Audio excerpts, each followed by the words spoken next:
தொடர்ந்து தோல்வி படங்கள மட்டுமே கொடுத்திருந்தாலும், தன்னோட சம்பளத்துல 10 பைசா கூட குறைக்காத நடிகர்கள் யாரெல்லாம் தெரியுமா? லிஸ்ட்ல நம்ம ஃபர்ஸ்ட் பார்க்க போறது ஜெயம் ரவி. ஜெயம் ரவியோட கெரியர்ல கடைசி ஒரு 7, 8 வருஷத்த எடுத்து பார்த்தோம் அப்படின்னா, பொன்னியின் செல்வன் படத்த தவிர அவருக்கு வேற எந்த ஒரு படமும் ஹிட் படமே இல்ல. அதுலயும் கன்டினியூஸா பாருங்க, அகிலன், இறைவன், சைரன், பிரதர், காதலிக்க நேரமில்லை இந்த மாதிரி தொடர்ந்து ஃபிளாப் படங்கள மட்டும் தான் கொடுத்துக்கிட்டே இருக்காரு. எந்த ஒரு தியேட்டரிக்கல் ஹிட்டுமே ஜெயம் ரவிக்கு இல்ல.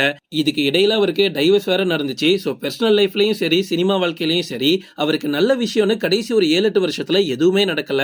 இப்படி ஜெயம் ரவி தன்னோட கெரியர்ல ஒரு மிகப்பெரிய டவுன்ஃபால்ல இருக்கும்போது கூட அவரோட சம்பளத்தை அவர் குறைச்சதே கிடையாது. ஒரு படத்துக்கு 10ல இருந்து 15 கோடி இன்னைக்கும் சம்பளமா வாங்கிக்கிட்டு தான் இருக்காரு. இப்ப ரீசெண்டா சொந்தமா ஒரு ப்ரொடக்ஷன் கம்பெனியும் ஆரம்பிச்சிருக்காரு. என்ன நடக்க போகுதோ. லிஸ்ட்ல நம்ம அடுத்து பார்க்க போறது பிக் பாஸ் ஆரி. பிக் பாஸ் நிகழ்ச்சியின் மூலமா ரசிகர்கள் மத்தியில பயங்கர ஃபேமஸ் ஆனவர் தான் இவர். அதுக்கு முன்னாடியும் நிறைய படங்கள் இவர் நடிச்சிருக்காரு. ஆனா ஆரின்னு ஒரு ஆக்டர் இருந்ததே யாருக்கும் தெரியாது. ஆனா எப்போ பிக் பாஸ்குள்ள போனாரோ அப்போ மக்களோட ஒரு மிகப்பெரிய பேர் ஆதரவு இவருக்கு கிடைச்சிருக்கு அப்படின்னு சொல்லலாம். அதன் மூலமா டைட்டில் வினராகவும் ஆனாரு. கிட்டத்தட்ட 30ல இருந்து 40 லட்சம் அந்த ஷோ மூலமாவே இவர் சம்பாதிச்சாரு. இவர் ரெட்டை சுழி, நெடுஞ்சாலை, மாயா இந்த மாதிரி படங்கள்ல இவர் நடிச்சாலும் அதுக்கப்புறமா ஆரி நடிச்ச ஒவ்வொரு படமும் சும்மா அட்ரு ஃபிளாப் ஆயிட்டு இருந்துச்சு. அதனால எந்த ஒரு பட வாய்ப்புமே இல்லாம இருக்காரு. பட் அவர் தொடர்ந்து படங்கள் நடிக்காம இருக்க இன்னொரு காரணமும் இருக்கு. ஆரி ஒரு படத்துக்கு 1ல இருந்து 2 கோடி வரைக்கும் சம்பளமா கேட்கிறாராம். தமிழ் சினிமாவில் வளர்ந்துட்டு வரக்கூடிய ஆக்டர்ஸ் கூட அவ்வளவு கேட்க மாட்டாங்க.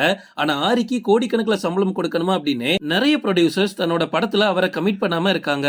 ஆரி இப்போ வா தமிழா வா அப்படின்ற ஒரு டிபேட் ஷோவையும் ஹோஸ்ட் பண்ணிட்டு இருக்காரு. அங்கேயும் இவருக்கு பயங்கரமான சம்பளம் தான். லிஸ்ட்ல நம்ம அடுத்து பார்க்க போறது ஆர்யா. சார்பட்டா பரம்பரை படத்துக்கு அப்புறமா ஆர்யாக்கு சொல்லிக்கிற மாதிரி ஒரு நல்ல படம் கூட ஓடல.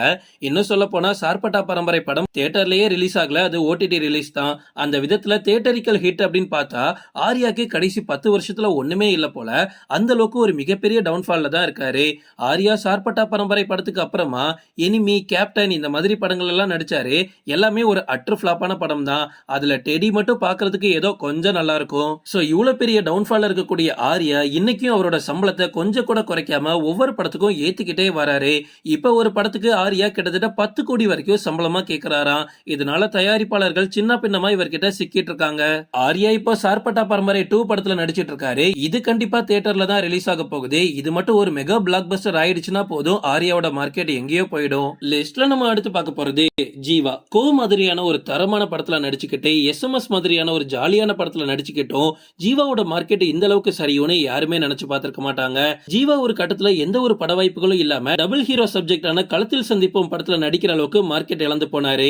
ஜீவாக்கு சொல்லிக்கிற மாதிரி கடைசி ஒரு 6-7 வருஷமா ஒரு ஹிட் படம் கூட இல்லாம தவிச்சிட்டு இருக்கும் போதுதான் பிளாக் அப்படின்ற ஒரு நல்ல படத்துல நடிக்கக்கூடிய வாய்ப்பு கிடைச்சிச்சு.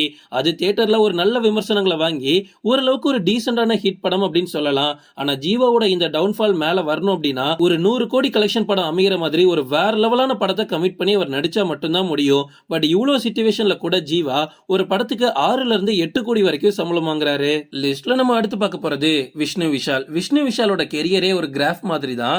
ஏன்னா ஒரு படம் சூப்பரா நடிப்பாரு, அடுத்த 3 படம் அட்ரு ஃபிளாப் ஆகும். அடுத்து ஒரு படம் நல்லா நடிப்பாரு, அதுக்கப்புறமா ஒரு 3 படம் அட்ரு ஃபிளாப் ஆகும். இப்படிதான் விஷ்ணு விஷாலோட கெரியர் முண்டாசுப்பட்டி படத்துல இருந்து இப்ப வரைக்குமே போயிட்டு இருக்கு. இன்னைக்கு வரைக்குமே இவர் ஒவ்வொரு படத்துக்குமே 4ல இருந்து 5 கோடி சம்பளம் வாங்கிக்கிட்டு தான் இருக்காரு. என்ன காரணம் சொன்னாலும் சம்பளத்தை குறைக்கவே மாட்டாராம். ஓகே ஃப்ரெண்ட்ஸ், இதோட நான் இந்த வீடியோ முடிச்சுக்கிறேன். இன்னொரு இன்ட்ரெஸ்டிங்கான வீடியோல நம்ம சந்திக்கலாம். Stay tuned.